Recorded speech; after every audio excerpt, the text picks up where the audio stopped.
American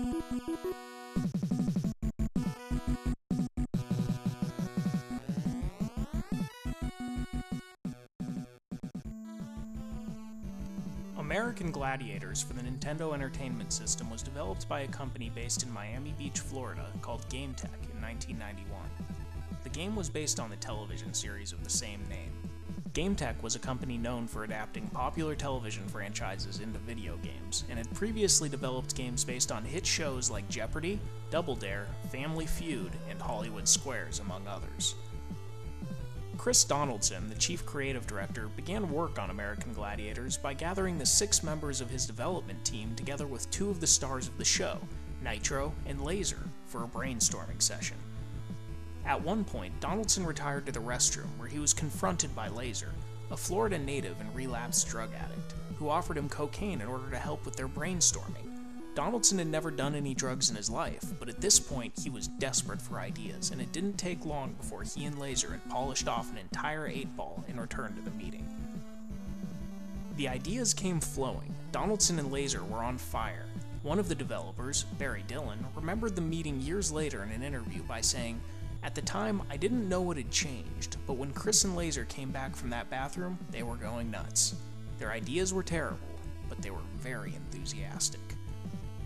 Mere weeks into development, the entire office was hooked on the cocaine that Laser was supplying them. One programmer managed to write out 2/3 of the dictionary and notes between the lines of code in the game without even realizing he had done it. Donaldson had been using the development budget to purchase the cocaine the office was, by this point, desperately addicted to. Before long, he was buying in bulk from Laser's dealer, Rodrigo Ramos, a notorious drug kingpin in South Miami. Weeks before release, the production budget for the game had been used up.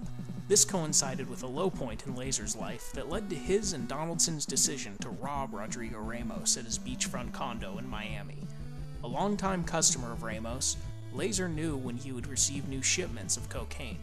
They planned to strike the next time a new shipment had arrived. In March of 1991, Donaldson and Laser waited in the back of Laser's shaggin' wagon outside of Ramos's beachfront condo. The men wore black ski masks and held squirt guns they had painted black to look more realistic. Around 11 p.m., Ramos arrived home, and he along with his 2 partners began unloading duffel bags of cocaine from their car and bringing it into the house. Laser and Donaldson leapt out from behind a bush and aimed their squirt guns at the men. Donaldson grabbed a duffel bag and headed to the car, while Laser kept the men held at gunpoint. As Donaldson neared the shaggin' wagon, a gunshot rang out into the night. Ramos had shot Laser in the testicles. All 3 men turned their weapons on Donaldson, who was nearly at the van.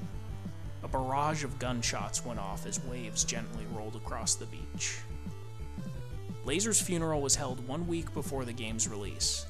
His life was memorialized in the end credits of the game. The shaggin' wagon was found abandoned at a rest stop a few miles from the condo days after the shooting. There was blood inside, but no trace of Donaldson or the cocaine.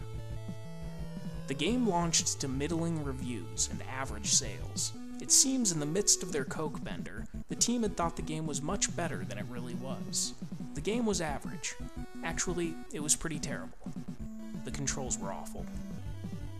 Donaldson's body was found weeks later in an abandoned swamp house just west of Disneyland. His time of death was declared as being only days after the shooting took place. He had 3 bullet holes in his body, on his arm, leg, and torso. Half of the cocaine was gone. Somehow he had managed to make it to the swamp house and pull himself inside, where he snorted cocaine and stuffed it into his wounds. His cause of death was determined to be an overdose. Donaldson and Laser's stories were told in the 1994 movie starring Dolph Lundgren as Laser and Danny DeVito as Donaldson. The movie, like the game, received middling reviews.